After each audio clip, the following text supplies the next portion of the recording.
국회의장 경선 이후로 사실 당원 2만 명 정도가 탈당 하겠다고 입장을 밝힌 걸로 이제 전해지고 있는데요.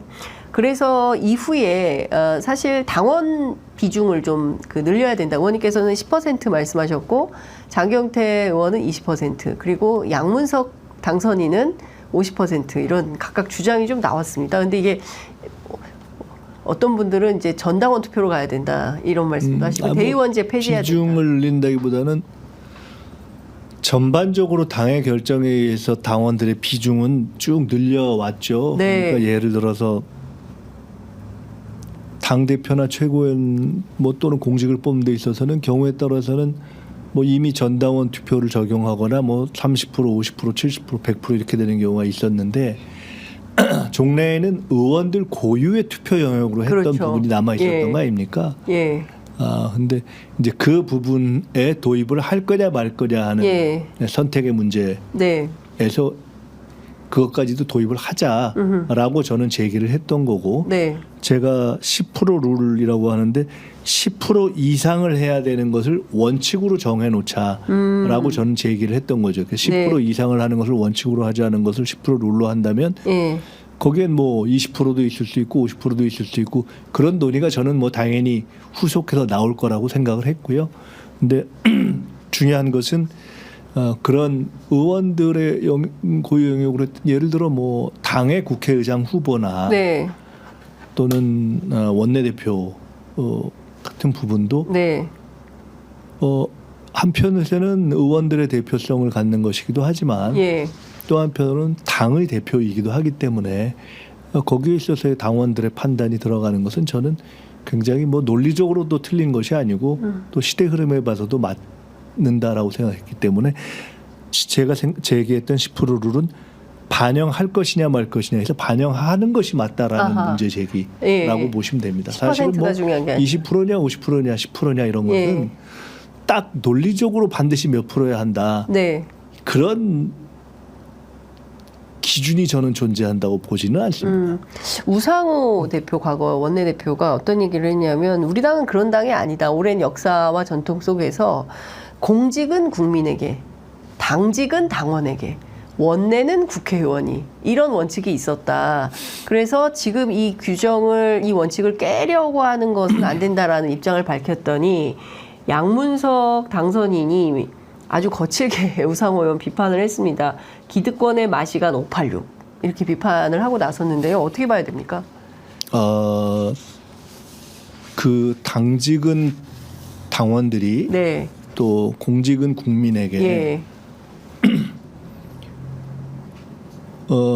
한번 과거의 기록들을 이렇게 쭉 또는 과거의 언급 같은 것들을 쭉 확인해 보시면은 통상 우리가 이것이 당의 원칙이다라고 얘기했던 것은 당직은 당원들이 공직은 어떤 국민에게 까지만 우리가 통상 언급을 했었습니다. 그러니까 그 원내직에 대해서는 별로 논의를 안 해왔던 거죠. 그것을 꼭 무슨 어떤 불변의 고정 불변의 원칙이다. 우리가 실제로 그렇게까지 저는 보지는 않습니다. 과거에 우리가 어떤 그 선출의 룰들을 얘기할 때도 그렇게까지 얘기를 한 적이 별로 없습니다. 그러니까 이제 그리고 그 모든 것을 관통하는 것은 그 이전에 주로 상층부 총재 또 더 나아가면 의원 또 나아가면 사실상 의원이나 지역위원장들에 의해서 지명됐던 대의원 정도에서 그런 어떤 당의 엘리트 상층부에 의해서 결정되어 왔던 당직이나 공직을 당원들에게 넓히고 또 더 국민의 의사가 반영돼야 될 부분들은 국민까지 넓히자 이런 방향으로 쭉 온 거죠. 그런 어떤 원칙, 큰 원칙과 흐름이라는 면에서 본다면은 의원들의 일정한 대표성을 가지고 있는 의장이라든가 원내대표에게까지 그런 어떤 당원들의 참여를 반영하는 투표를 한다라는 것은 사실은 그 아까 말씀드린 그 전체 일관하고 있는 원칙의 일종의 반영이다 이렇게 저는 볼 수 있다고 봅니다. 그러면 앞으로 원내대표 선출이나 그리고 국회의장 후보 선출이나 이런 이제 뭐 원내대표 1년에 한 번씩 뽑는 건데요. 대체로 그런 논의로 가겠습니까? 당의 방향이? 저는 제가 이번에 10% 룰을 제기한 것이 그 정도는 네. 그러니까 제가 얘기한 수치로서가 아니라 네네. 적어도 반영되어야 한다. 반영되는 것을 원칙으로 해야 된다라는 반영 룰이거든요. 예예예. 저는 그것은 당이나 당원들이나 의원들이나 아마 공감대가 높아지고 당의 당원 당규에도 반영될 가능성이 더 높다 이렇게 보고 있습니다. 당원 당규로 반영될 가능성이 높다. 예. 그 비율은 그렇죠. 10% 이상이라는 것을 원칙으로 한 것이 굉장히 유동성이 있는 거 아니에요? 네네네. 10% 이상이라는 건 반영하자는 것이고 예. 우리가 아까 말씀처럼 각종 전당대회 룰 이런 거에서 예. 그것은 시기가 지나면서 늘어오기도 하고 또 사안별로 달리 적용되기도 하고 했기 네. 때문에 이것은 이제 새로 시작되는 것이기 때문에 시대 흐름에 맞춰서 네네. 적용을 하고 조금 시행을 해보면서 네. 충분히 논의할 수도 있고 변동될 수도 있고 뭐 그런 어떤 경험과 시간이 축적돼야 되는 거 아니겠습니까? 근데 그래서 그 어떤 원칙과 정신의 의미가 있고요. 네. 크다고 보면 크고 적다고 보면 적은 건데 도입의 의미가 있는 것이지만은 네. 그리 적지도 않습니다. 사실은 반영 비율이요? 그렇다고 봐야죠. 예. 왜냐하면 171명의 의석으로 놓고 본다면 10%라면 그냥 100%로 다 반영된다고 한다면은 17표의 표심을 의미하는 거 아니겠습니까? 네. 그것이 사실은 뭐 두 사람 세 사람이 나와서 경합을 한다고 할 때 그렇게 한쪽으로 쏠리는 예는 굉장히 드물지만 네. 그러나 만약에 한쪽으로 쏠리는 경우가 있다고 할 때 네. 특별한 때 그러니까 그럴 때는 상당한 뭐 캐스팅 보트가 될 수도 있는 거고 네. 전체 흐름과 다르게 가는 것에 대한 안전장치가 될 수도 있는 것이기 때문에 네. 그 자체로서도 그다지 작지 않은 의미이자 출발점이다 이렇게 봅니다. 그러니까 사실 이번에 민주당 뭐 당원이나 지지자들이 굉장히 이제 격분했던 가장 큰 이유는 당원이나 당원의 의사가 의회 안으로 구체적으로 반영되지 않는다라는 것에 대한 불만. 그리고 두 번째는 뭐 미니의 전당 그런데 실제 여의도에 딱 들어가면 미니와 상관없는 그 국회의원들끼리의 어떤 의사결정을 하는 거 아니냐에 대한 불만 이런 것들이 좀 있는 것 같아요. 사실은 그러니까 아까 뭐 그 우상호 의원 말씀도 있었고 양문석 의원 네. 말씀도 있었는데 네. 저는 이게 조금 철학적으로 또 시대의 흐름을 좀 근본적으로 이렇게 좀 깊이 들여다볼 필요가 있는 것이 아니냐. 네. 누가 좋고 나쁘고 누구를 뽑으면 좋고 뭐 그런 잘잘못 문제가 아니라 네.